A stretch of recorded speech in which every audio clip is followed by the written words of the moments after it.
আবার ওদিকে গেছি তোকে মেরে তো কথা না করে এবার আমি দেখ। নমস্কার সমস্ত ভালোবাসার বন্ধু, আশা করি তোমরা সকলেই সুস্থ আছো, ভালো আছো। তো খুড়ো কেন মেরে ফেলার কথা বলছে সেটা তোমরা ভিডিওটা দেখলেই বুঝতে পারবে। তো এই সমস্ত দৃশ্যগুলি আমার বাড়ির আলু লাগানোর দৃশ্য।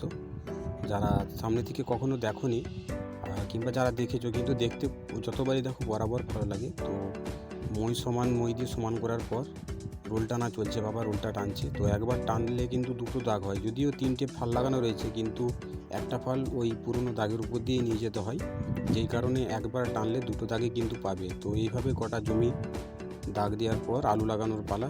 আলুর চোখগুলো দেখে দেখে বাড়িতে আগে থেকে কাটা হয়ে গেছিলো, আর সেগুলোই এনে মাঠে লাগানো চলছে। সঙ্গে আমিও চলে এসেছি হেল্প করার জন্য। যদিও আমি সব কাজগুলোই পারি, কিন্তু আমার কাজের ভিডিও কে করবে সেজন্য নিজেকেই করেছি।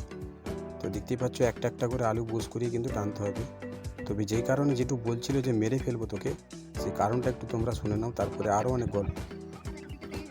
হ্যাঁ ওদিকে এদিক থেকে যা।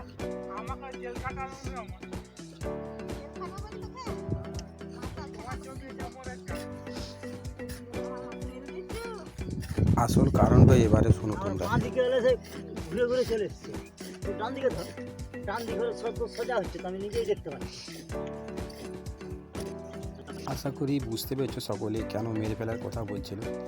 কেননা এটা সোজা করে টানতে হবে, যদি পাকা করে টানে দেখতেও বাজে লাগে আর জল দিতে অসুবিধা হয়, সেই জন্যই বলছিল। আর এই জেঠুটা আমাদের মধ্যে থেকে সবথেকে বয়স্ক, কাজে অভিজ্ঞতা রয়েছে, তাই সবাইকে নিয়ে কাজটা পরিচালনা করছে।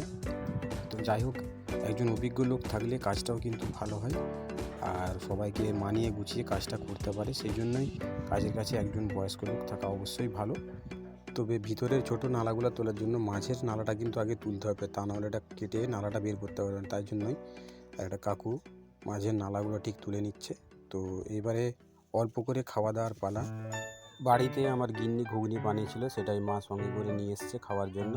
তো দেখতেই পাচ্ছ খাওয়া আরম্ভ হয়ে গেছে। আর এই ঘুড়িটা আর পুজো সোনাটা উড়িয়েছিল, আর যেটা এখন তারে লেগে উঠছে, এই দেখো ও কিন্তু খুব খুশি মাঠে এসে। যাই হোক, এবারে খাওয়া দাওয়া শেষ করে আবারও কাজে লাগার পালা। আর মা যে কটা আলু ছিল সেগুলো সঙ্গে করে নিয়ে এসেছিলো কাটার জন্য। মা আলুগুলো বসে বসে কাটছে। মাঠের কাজে এলে সচরাচর অন্য কেউ আরও খেতে দেয় না, ও আমরা খেতে দিচ্ছি, কারণ আমরা সব বাড়ির পাশাপাশি লোক, জেঠিমা কাকিমা, তো সবাই কাজে এসেছে, সেই জন্যই বানিয়েছি।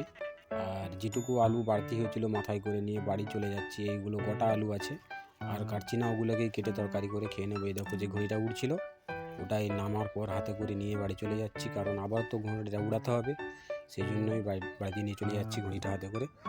তো আবার দিন চারেক পর এবারে যেহেতু এখন আলু লাগানো হয়, জল দেওয়া হয় না, তাই জমিতে জল দেওয়ার জন্য দেখতেই পাচ্ছ জল আসছে জমিতে। আর যেখান থেকে জলটা পড়ছে দেখিয়ে দিই, সামনেই ওই যে মিনি ঘরটা রয়েছে, ওইখান থেকে নিচে পাইপ লাইনের মাধ্যমে জল আসছে। আর ওইখানে জমির মাথায় একটা পাউট বলে এটাকে, পাউটটাই করে পড়ছে, আর নালার মাধ্যমে যে নিচে জলটা ঠিক। ধান গাছের ক্ষেত্রেও যেমন প্রত্যেকটা গাছের চারা গাছে যত্ন রাখতে হয়, তেমনি এখানে প্রত্যেকটা আলু বীজেরও যত্ন রাখতে হয়, তা নাহলে কিন্তু আলু ঠিকঠাক করে হবে না। সেই জন্যই দেখতে পাচ্ছ নালার মাধ্যমে এসে কত সুন্দর জলটা ভেতরের মাধ্যমে প্রবেশ করছে।